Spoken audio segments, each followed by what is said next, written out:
Fast, focused, and fearless. Here's everything you need to know as you jumpstart your day. I am Diego Castro. This day, February 24, 2023, has been declared a special non-working holiday in commemoration of the EDSA People Power Revolution. The country is celebrating the 37th anniversary of the revolution that ended decades-long rule of former President Ferdinand Marcos Sr. In Proclamation number 167, President Bongbong Marcos noted that a special non-working day is declared, quote, to enable our countrymen to avail of the benefits of a longer weekend pursuant to the principle of holiday economics. This provided that the historical significance of the People Power anniversary is maintained.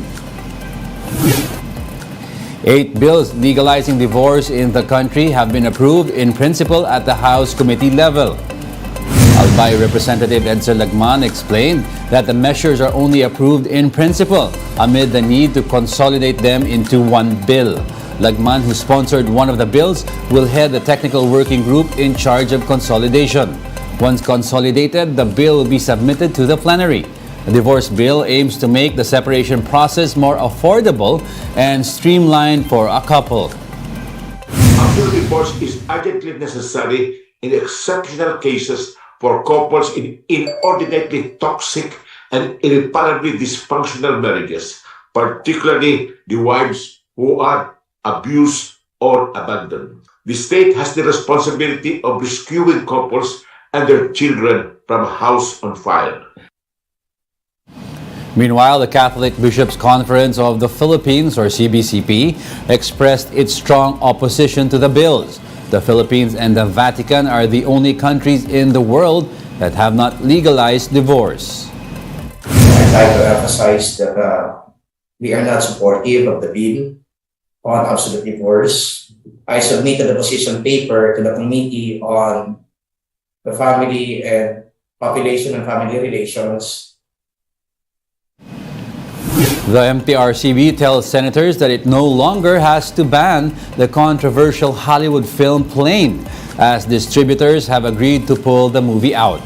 The agency, meanwhile, expressed approval of proposals to expand the scope of their mandate to include online streaming platforms. Mian Los Baños with the details. No, pumapalakpak ka, bawal dito. This is my hearing. Senator Robin Padilla lost his cool during a Senate hearing when the discussion centered on Hollywood film Plane. In the hearing, Senator Grace Poe argued that films like Plane are only fictional and should not be banned just because they hurt some of our institutions. Meron naman tayong mga pantapat dyan. At katulad nga na sinabi nyo, itong si 300 na aktor dito sa pelikulang Plane, meron din siyang ginawang London Has Fallen, no? Parang gano'n na pelikula. Akala mo parang mga inutil rin yung mga security forces dyan sa UK, di ba? But you know, that's not necessarily true.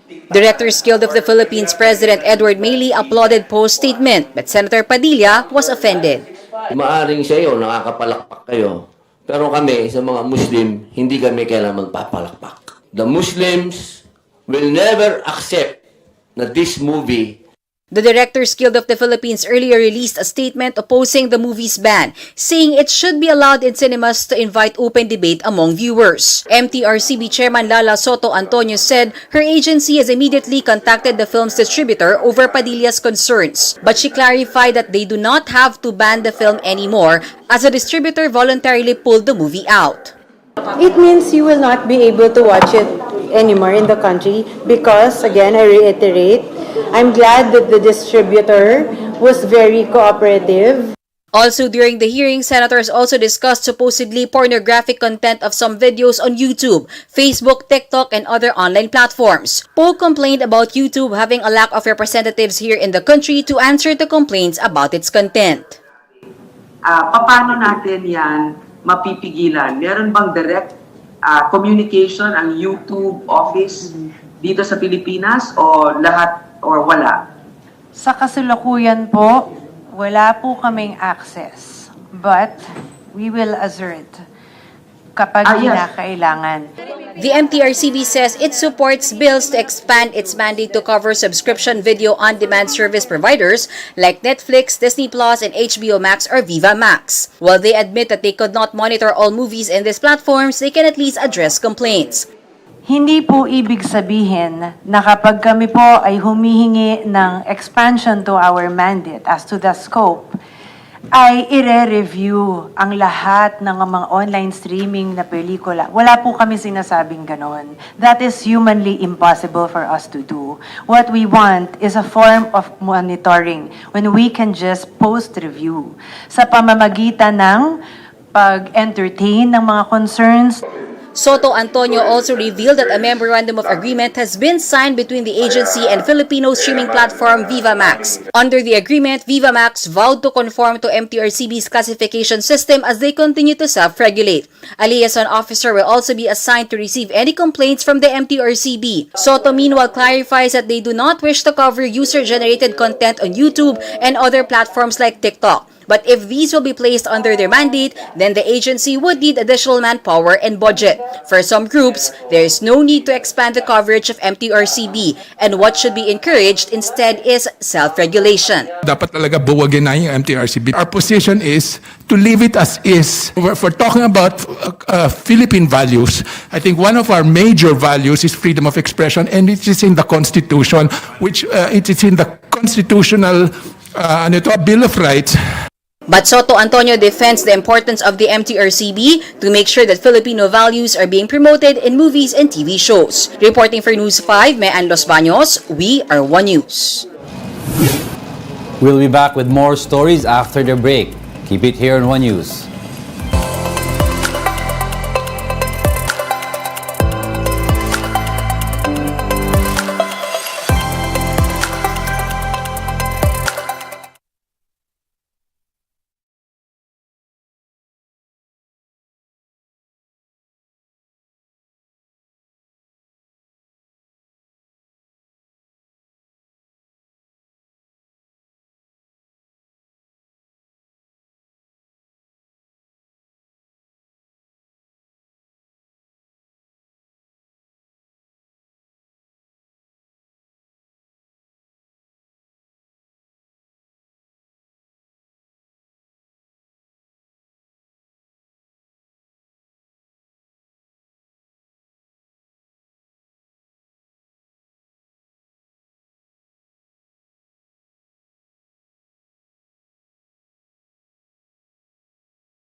You're still watching One News Now. I'm Diego Castro.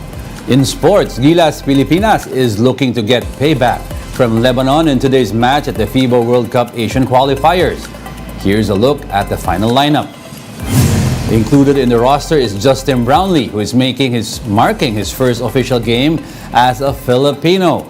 The list also includes brothers Kiefer and Thirdy Ravena, Dwight Ramos, Junmar Fajardo, and Scotty Thompson. Though both Gilas and Lebanon have already booked their tickets to this year's FIBA World Cup, today's game will determine which team will be ending their qualifying campaign on a high note. Gilas is also seeking redemption after losing twice to Lebanon last year. Gilas coach Chot Reyes tells the big story that they have prepared to put their best foot forward for today's match, despite having some manpower issues with their big men. Catch the game live on TV5 at 6 p.m. and the rebroadcast on One Sports at 9 p.m. We have no illusions that this is going to be an easy game. The Lebanon is a very deep, high-quality, well-coached team. They know how to play the international game. They're very, very well-versed. They have a lot of confidence. Na-decimate talaga yung frontline natin. But other than that, in our other places, in our other positions and spots, we're pretty good. We're pretty solid. Players have been practicing very well. So we like our chances coming in.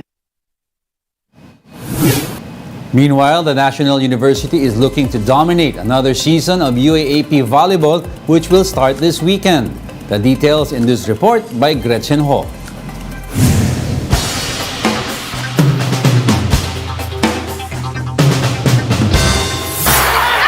That's out! And NU wins it! The NU Lady Bulldogs are out to continue their win streak as the new season of the UAAP volleyball tournament opens this Saturday. The times have really changed. All eyes will be on the defending champions as they banner a very intact core this season.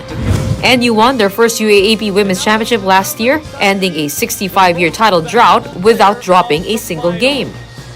But for reigning rookie MVP Bella Belen, the team is hungrier for a back-to-back title. Sabi po sa amin ni Coach na mas mahirap talaga mag-defend ng crown kasi syempre parang yung teams, ikaw yung gusto talunin. So kami, we're just gonna enjoy the game po and play yung best namin. As part of their preparation for the new season, the Lady Bulldogs joined local pre-season tournaments and went to Japan for a training camp. Last year's runner-up LaSalle and Final Four teams like Ateneo and UST also joined local leagues for exposure. I expect na lalaban talaga yung team namin ngayon and yun nga, pipilitin namin maibalik yung ground sa task. Season 85 will also mark a new system for other squads. Coach Shaq De Los Santos will be handling UP, Tina Salak will be coaching FEU, and Coach Jerry Yee will be leading Adamson. The UAAP will also revert to pre-pandemic protocols, which means fans can now occupy the patron sides of game venues. Player handshakes and changed court are also back. The league will also implement a challenge system in the second round of the tournament. Men's volleyball will also be making a comeback this season after 3 years. The NU Bulldogs will try to defend their men's title and complete a three-peat. The UAAP Season 85 volleyball tournament kicks off on Saturday with Adamson versus UE and Ateneo battling it out with NU in the men's and women's division. You can catch the games on One Sports, One Sports Plus, UAAP Varsity Channel, Signal Play app, and the Smart Livestream app. Gretchen Hall, We Are One News. And that's it for this hour. Join us again at 7:45 a.m. as we continue to monitor the day's biggest stories. You can also catch One News on Signal Play. Register an account now at signalplay.com so you can stream One News live anytime, anywhere. I'm Diego Castro. We are One News. All sides, all the time.